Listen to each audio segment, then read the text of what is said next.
Now, like many countries in the SADC region, Zambia is facing its worst energy crisis to date. This follows a major cut in available water for electricity generation. ZESCO, the country's SCON equivalent, handles electricity generation, transmission and distribution. ZESCO Board Chair Vickson Ncube joins us for greater perspective on solving the African energy crisis. Thank you so much for your time, Vickson. Now, let's actually start off with the power landscape. What does that currently look like in Zambia? Just talk to us about the supply and demand here. So thank you very much, ladies, Zinati and Nolutando. Very happy to be in your company for these few minutes that I'll be here. Yes, the whole concept of power is based on your available generation. It's made out of two things. You have installed capacity. How much have you built as a country to be able to generate power to supply to your customers? We have a total installed capacity in Zambia that just runs about 3,600 megawatts. Now, if you're talking about SCON, that's a very small amount, but for a country relative to our population and the size of the industry, that is pretty fine because our maximum demand will be sitting at about 2,200 megawatts. Now, here is our challenge. Power generation relies on factors that are outside your control. The water supply, which you cannot control, depending on how the rains have gone that year. So as we sit right now in Zambia, we have contained, but not eliminated load shedding. What it means that, yes, as things sit right now, we are not into load shedding. And we've not had it for over a year now because we've been able to balance issues. But I could never give a guarantee that it will not come because of the fact that there are external factors that we can't control, no matter how intelligent we are.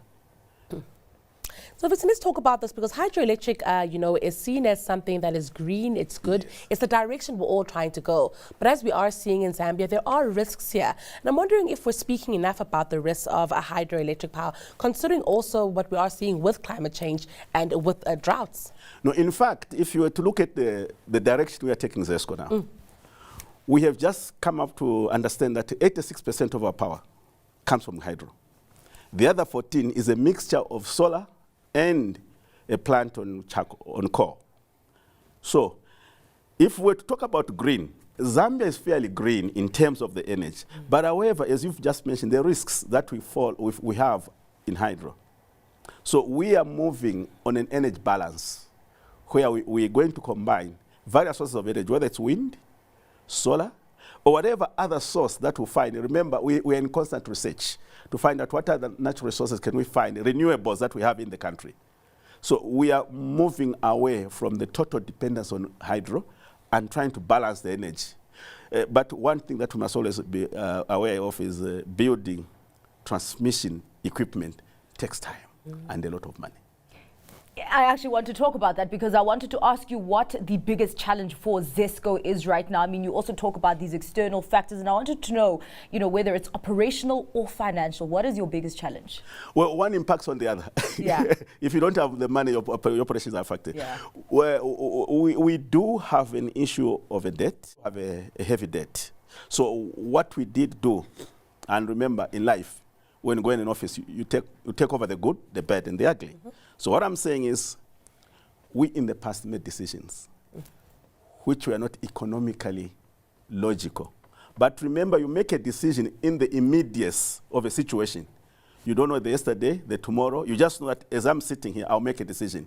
So I cannot say it was the wrong decision or right, but there was a decision that we made, which meant that we were buying energy. We decided to import energy at a rate higher than we were selling to the market. Now, which meant that we're immediately incurring a loss just from the contract. Now, that built up a debt. Now, we're trying to dismantle that debt. So that also then impinges on our ability to build fresh generation stations that would then move us in equilibrium. What we have seen here in South Africa, Vickson, is when, SCON, for instance, has been in debt, government has stepped in. Keen to find out if you are in talks with government about this debt issue, because like you're saying, it's impeding on the ability to expand and to ensure that you are securing energy for the future. So, Nolutando, here's my problem. I don't like going to your parent every time. I have a father. No, they are late, both my parents. But can you imagine, every time you have a crisis, Daddy, Mommy, I have this. I think as professionals, and I am a professional, and at least I regard myself as so, I want to believe we must be solution-oriented and not focus on the problem. So we have come out with a three-tier model. Okay.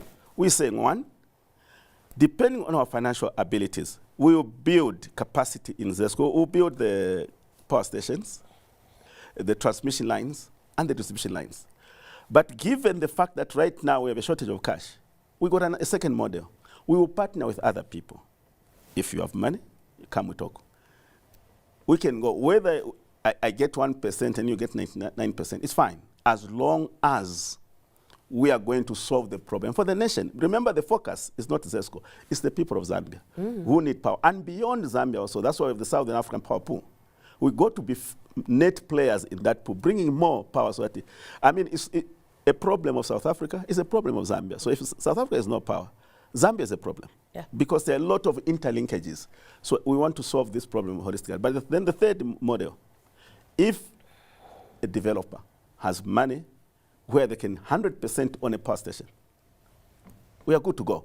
Because our law in Zambia now allows a player to enter the market from any angle. If you want to build a power station, you are free. If you want to build transmission lines, you are free. We will just discuss on modalities on how we connect with each other. So that is how the law has been modified. So any one of these three approaches will help us solve the problems. But this idea of saying we're going back to the government to ask again, to cry to the government, I think it does rob institutions of their professionalism. Yeah. Then you start complaining again, say the government is interfering with our work. No, but you are the one who started interfering with the government. You want their money, isn't it? Yeah. So it's the rules of their house. Precisely. I want to take it to the consumer. In terms of access, what proportion of the population has access to your supply? But also I want to look at pricing as well. Because, I mean, you talk about, the debt issue, high costs. So how do you look at pricing, also looking at the affordability of consumers? So I'll start with your first part, accessibility. I actually am embarrassed because we're sitting at about 40% of Zambians have access to our grid. Now, that's very poor. Every Zambian. Now, remember, you mentioned the issues about green energy. How am I going to stop a villager cutting trees to make firewood if they have no electricity? You get the point? Yeah. So I have to provide the total solution before I start talking about winning them away from charcoal and from firewood. Now, come about the price. Life is about balancing. I know we talk about cost-reflective tariffs. Now, that's the English now. That's our language in electricity. I must charge you what it costs me to produce and bring power to your house. But however, I must also be mindful that your income levels in the country may not absorb that, because we want to increase access, like I said at first, and at the same time, we want to operate profitably. So we need to balance. We got to make sure that the price that we charge does not stifle the ability for people to access power. So actually, in the ZESCO model, we've got what we call a lifeline tariff. We say the first 100 kilowatts for consumers are at a very cheap price. But of course, as you use more, the assumption is that the more you use, the more money you have. So we have a lifeline tariff where you can live with your electricity without being overcharged. But as you increase your consumption, the higher tariffs kick in until you get to what I call the top slicing level. And then it becomes very expensive. But again, we have given you a chance. You have a choice. If you want to consume more, you want 5 gigas in your house, it's fine, but you pay more. Got you. Vickson, you did speak about that 40%. Let's speak about the Rural Electrification Authority that has been established in Zambia and how, we are getting energy, to those rural consumers, under the challenges that we've spoken about today.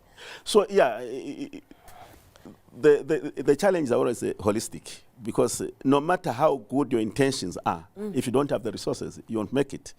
So what we are looking at, of course, is we are also considering what we call the off-grid solutions. If someone has managed to go and have a communal-based generation, whether solar or hydro, just for a community, there's a river in the community that can service that community. You put a power station there. You may not necessarily need a big investment. Then you start solving the issue of accessibility of electricity to the country. Well, let's talk about interconnectedness between the power utilities in Africa. Of course, you're all dealing with challenges that are not unique to just one power utility. What does the support there look like? Could there be more collaboration? In fact, there are 2 regional power pools already that I'm aware of. There could be another one. There's a Southern Africa power pool. We have also the East African power pool. So what we are doing as ZESCO, because we notice, there's this language that I say, Zambia is a landlocked country. We call it land-linked ourselves. Okay. So we have noticed that Ethiopia has built a very big generation station, power station. Tanzania is in the process of completing another big one.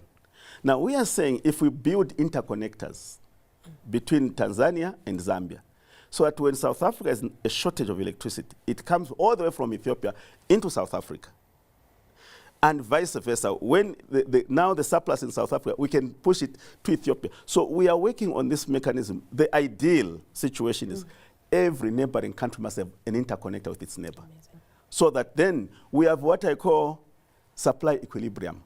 No one should suffer when another one has excess. But because we don't have the facilities to transport power in between ourselves, you can actually be load-shedded when your neighbor has excess. Because you don't have a transport to take it to your neighbor. So it must be a paramount objective for all of us utility companies in Africa, actually, in the broader Africa, so that we are interconnected, that whoever has power can get it from the other one. Now, one thing, now I'm going to talk politics, I'm not a politician, but I'm going to talk politics. One thing that colonialism did to us, it created a lot of sibling rivalries. Yeah. Okay? No, me I'm from Zambia.